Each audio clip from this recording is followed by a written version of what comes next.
Welcome to another in-depth tech video. If you watched previous videos from me, you may remember that I measured the audio quality on the Lenovo T470S and also the Microsoft Surface 3, which we have standing here, as you can see there. And as I kept working more and more on the Surface 3 for the portable form factor on the go with Linux development and such, the headphone output quality kept bothering me. And I actually checked with Windows. While I sometimes boot Windows, I usually do not do much work there, and even less so I listen music there, as I don't have my files there and such. But the other day I quickly checked the headphone output on Windows on the Surface 3, and to my surprise it sounded better there. In retrospect, I should probably have checked that earlier. That's just what it is if you don't like Windows and the missing security and everything and you don't use it. But anyway, so I found the headphone output would sound way better on Windows. So today was a rainy day in Berlin and I decided I should probably finally take a look into what's going on here. I sometimes do driver development and such, but as earning a living with Linux driver development, that is currently not my main occupation. And the tens of millions of lines the Linux kernel is in size. Each time I look into this, I need to familiarize myself with this area I'm looking at. However, from analyzing the SPDIF output on Macs, I remembered some basics of this Intel HD codec stuff. And I started to poke around. There is some HDA analyzer that allows to poke around here in this bits of the codec. If you want to analyze something like this, the first thing you should do is look what kind of chip you're dealing with. It's in the case of the Surfaces, it's some Realtek ALC288. I did not find exactly this spec, but I found some spec, 269, and it is, I think it's similar enough to take a look on this. Yeah, we can't turn the page here, can we? And if you take a look into this, and these numbers you see in the specification, this 3 hex, 2 hex, and also here the headphone output is here, 15 hex. This match these nodes here in this debug utility. This card 1, by the way, is the HDMI stuff. You can ignore it. So we have here node 15 in this codec. Oh no, wait.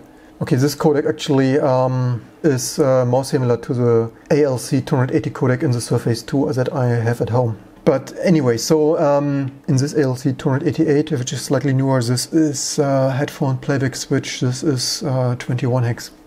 Maybe you find with Googling specs for this, but this is the kind of thing that you need to expect. You will not always find the exact specification in the public, so sometimes you need to apply some common sense to this. The details of this are the same.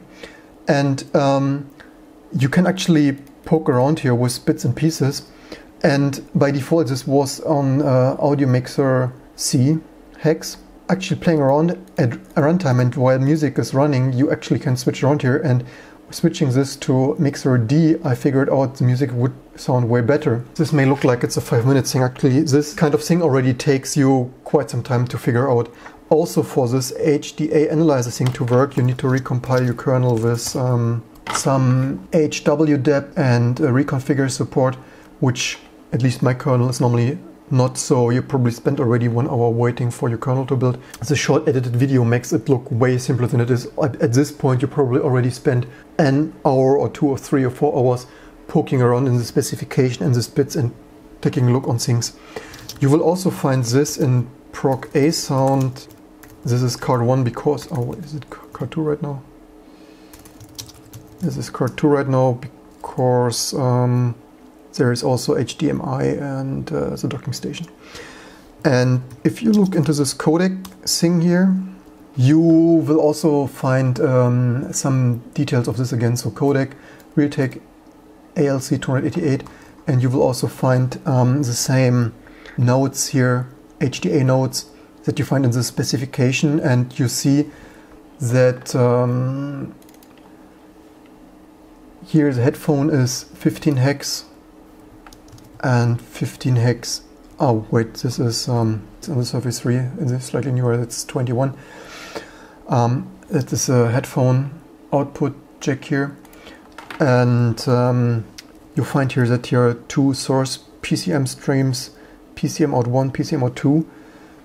There are 2 and 3, and that is still the same. 2 and 3 are headphone playback volume, speaker playback volume, as I'm neither the manufacturer of this codec and I'm also not the complete driver writer with all 10 years of legacy. In the Linux kernel, I have no idea why one of these PCM streams sounds shitty. It also doesn't make so much sense to me because we don't have two playback streams, you only have one playback stream here. Normally with 10 or 20-year-old sound cards you even find here 4 PCM streams. With this modern hardware you only have one PCM stream here. I wonder a little bit why we don't have 2 PCM streams here that are in this PDF. I would think we have here 2 independent headphone and speaker PCM streams, but we don't have this. But this is for another rainy day to figure out.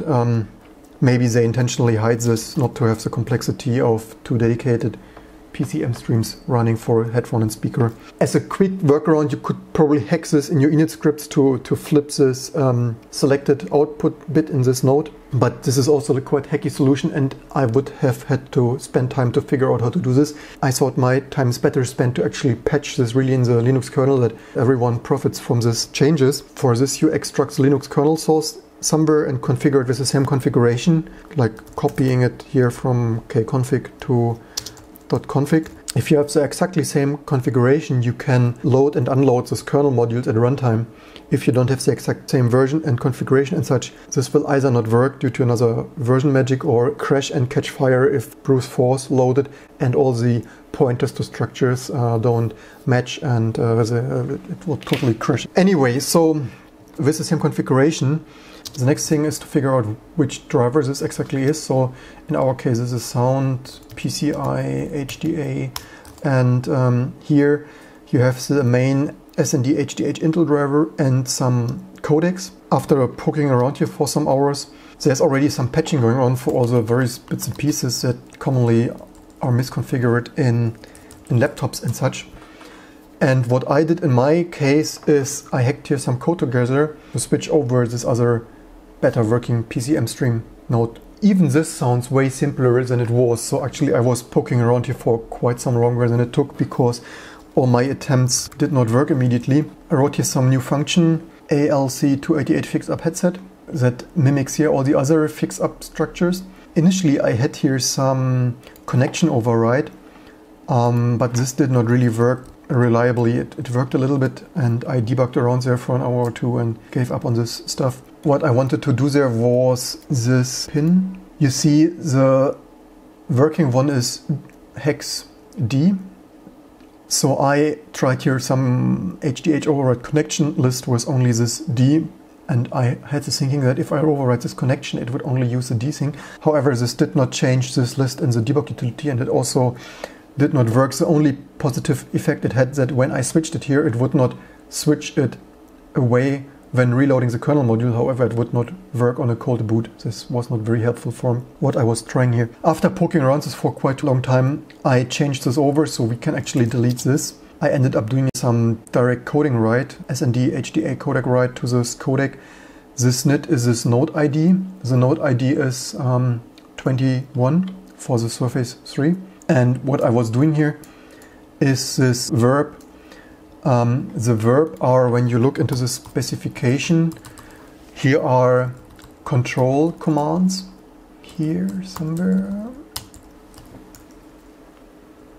And this control commands, like supported PCM, sizes, rates, and so on. And there also comes eventually set connection select. That takes the node ID and verb. Verb is 701 hex and the select index. And by the way, you also see with the get connection select control that the driver is using, that the driver is actually also poking this nodes in your brain. You need to switch over now and substitute this 14 and 15 to 21 here for the Surface. In the Surface 2 it's 14, 15, and the Surface 3 it's 21. You will also find here that exactly the C and D that is shown here in this analyzer, C and D, are exactly what they list here in the specification. And get connection list, they even say here that currently set and the default value is 0, so actually the default value should be 0. In the Surface 2, actually, I did not find out if the BIOS default is 1 already, because on the Surface 2 at least, the Linux driver ends up using 1, meaning the D, the second PCM stream for the speakers. And as we learn switching this over to default the headphone also results in much better frequency response. So what we need to do, because as I told you, the Surface 2 is using exactly these numbers, 15 here for the headphone output, here is 15 here, and the Surface 3 is using 21 because the Surface 3 is using a slightly newer Realtek chip. It's 21 hex. So I coded here if the codec core vendor ID, this is not a PCI or USB ID, this is the AC97 or what this is it by the way AC90? This is the HDA codec ID of Realtek.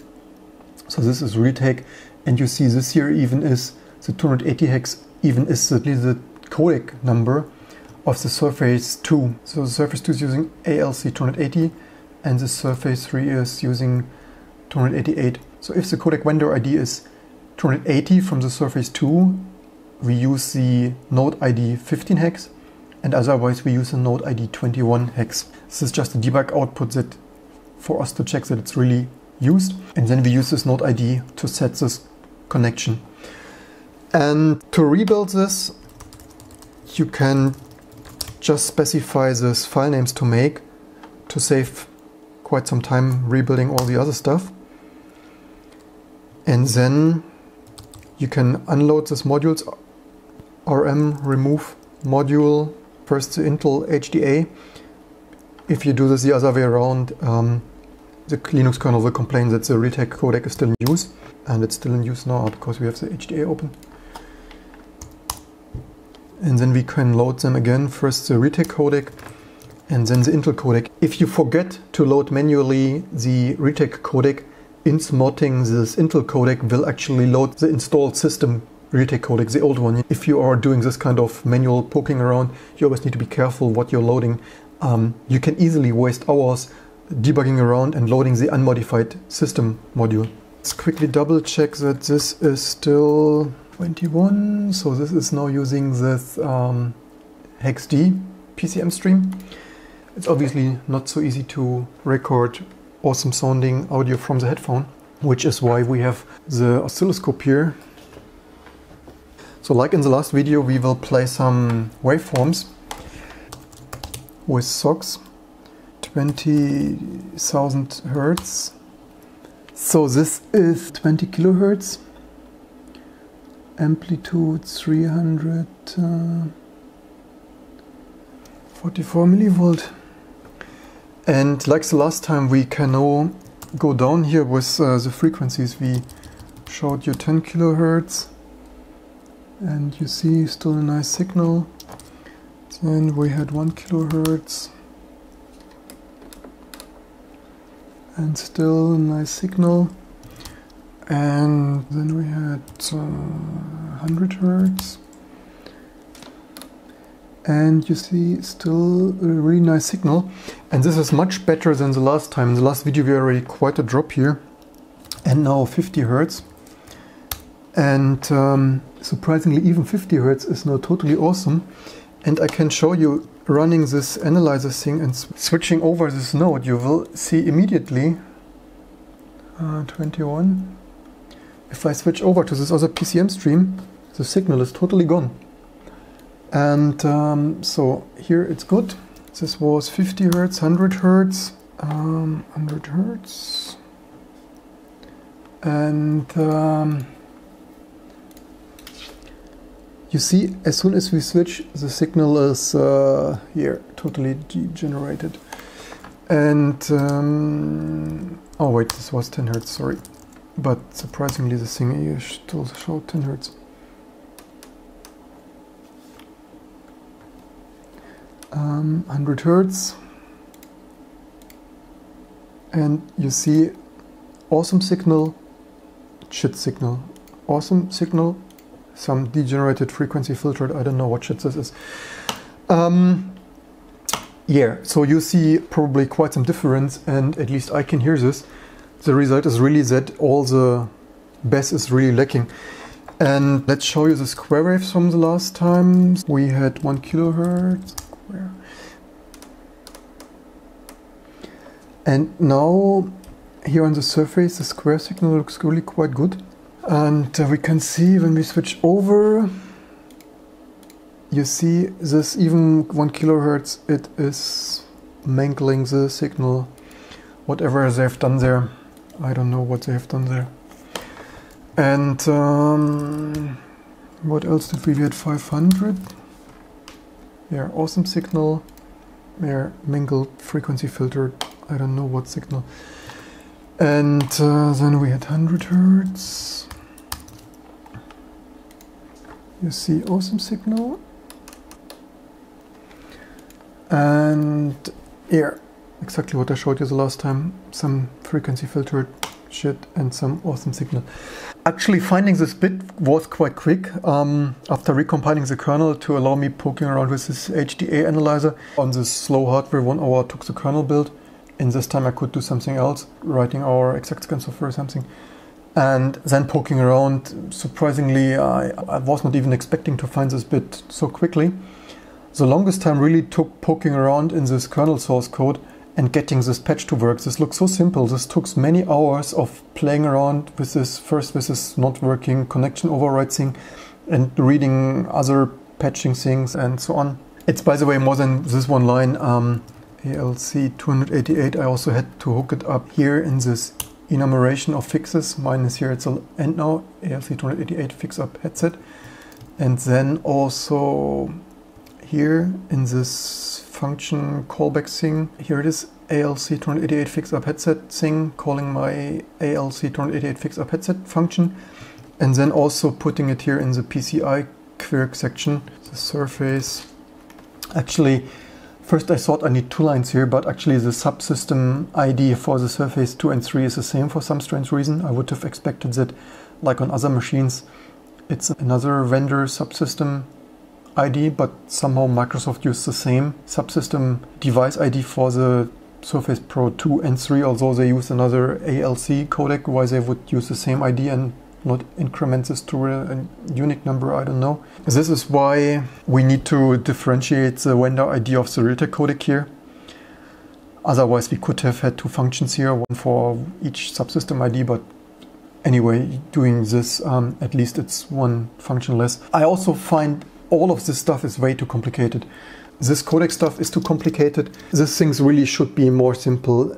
Why the vendors need to move things around, and basically the features are more or less the same. Why there need to be configuration options that result in strange frequency response. Maybe this is intended for a bass frequency filtered subwoofer versus small speaker thing, but why the headset ends up wired up to this, I don't know. I really think this kind of things are really too complex, and this is why things break too often. They break in Windows, they break in Linux. Somehow it accidentally or intentionally works with Windows. It accidentally somehow does not work with Linux. I also didn't find out, because even this enumeration thing is quite complicated. There is a HDA, was it auto parser thing? As far as I understood, this is BIOS auto parser helper function for HD audio. And what this is doing is it is parse pin default configurations. So here it's iterating and walking through all these nodes that you see here and in the spec, all these nodes here, and looking on this pin configuration and connections and such. And, I mean, here you already see workaround for buggy BIOS setups. There, thank you very much. And it's determining here the default location and device, and if it's a jack port and capability stereo, and trying to, as far as I understand from my hours of reading and poking around here, it's trying to figure out which are line outs and speaker outs and headphone outs and triers. Maybe this is not even a BIOS bug, maybe it's even a strange auto magic bug that is accidentally using the wrong ID here. But again, this would take, I don't earn money with this poking around here even longer. The best I will do now is I will send this patch to the Linux kernel. This is how, by the way, each year or month, depending on how much work I currently do with Linux, embedded Linux and stuff, there are years where every month I send something to the Linux kernel, even to Firefox and GIMP and wherever. I was even the first to send some small change to Google Chrome, JavaScript, V8 engine 10 years ago. And depending on how much time I spent on open source, I send more patches upstream. I also still run the whole distribution here is T2 that I run each morning. I update our packages to the latest upstream versions and such. But the problem really is how to earn money and run a business doing open source work. Already I spend most of the Saturday now poking around in this HDA Linux driver stuff, and I will not earn a single cent from this, only to make my listening experience of music better when I work on the Surface. This is not directly Microsoft Surface's fault. This could also happen to me with each other laptop. As you have seen, I measured the Lenovo audio quality and it was the same non-audiophile listening experience. And I could also ignore it, but then when I'm abroad with just my Surface and I want to relax some minutes, listen to music, each time I listen to this music, I'm disappointed of the music listening experience, and I certainly do not always want to travel with my TR portable headphone amplifier just to listen to music. To make the world a better place, I debugged this issue now and I will send this patch upstream, and it could even happen that the authors and maintainers say they don't like my patch for whatever reasons. Maybe they say this is not the proper way to patch it, I should patch it another way. If I would get my salary from this, I would actually continue debugging if this auto BIOS probing thing is having a bug and misassigning this. But for me to debug this auto parsing iteration thing, this would take another day just to put their debug printfs or attach a kernel debugger and go through all these bits and pieces there. I can easily spend another day or two just figuring out which bit is assigned where and where is this potentially going wrong. This is certainly not something I will do now. For me, this fix is now good enough. And the first reason is to educate people. I hope you learn something and inspire you to write code, or if you are an audio and integrated circuit designer, to not design such complicated half-working stuff. We all really need to do better work designing better hardware and software things. Really, it's a year 2017. This is not a 1985 Sound Blaster whatsoever that probably, by the way, worked better out of the box with all the strange frequency degeneration features. So first of all, my video is also about education, inspire people to do better work, write better software, get things right, and also to inspire you to really look behind all the bits and pieces, and that even if you are not an expert in all of this, I think theoretically even some kids could have played around with this and figured it out. Even if I was 14, actually we were already writing assembler in DOS, I guess 14, let me think, for in Pascal or assembler. Anyways, nowadays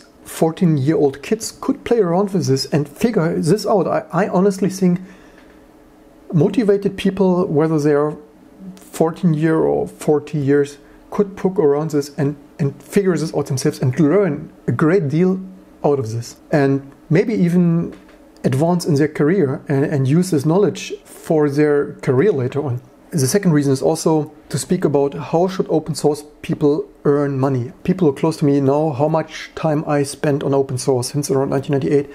Hundreds of scanner drivers, insane, contributed and maintained a distribution with Rock Linux in the days, no T2, spent countless of hours on ARM, Spark, PowerPC, kernel, libc, GCC, GDB, getting whole systems to work and debug and drivers, and nobody really wants to pay for open source work.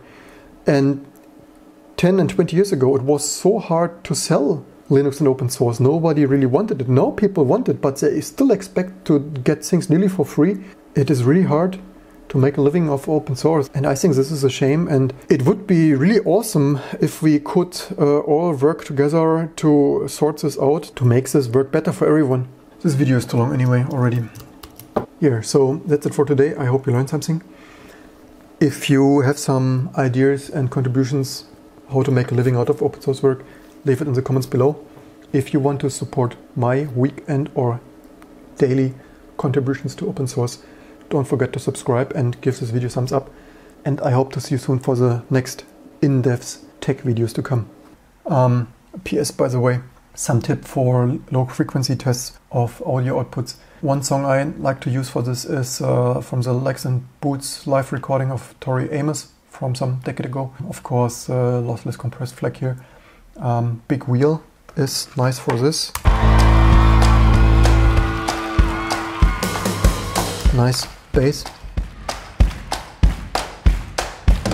Basically, if you don't hear this bass and bass drum in the beginning, then you have really shitty headphone output. If you're in latest pop and country music, this Taylor Swift, Ready for It.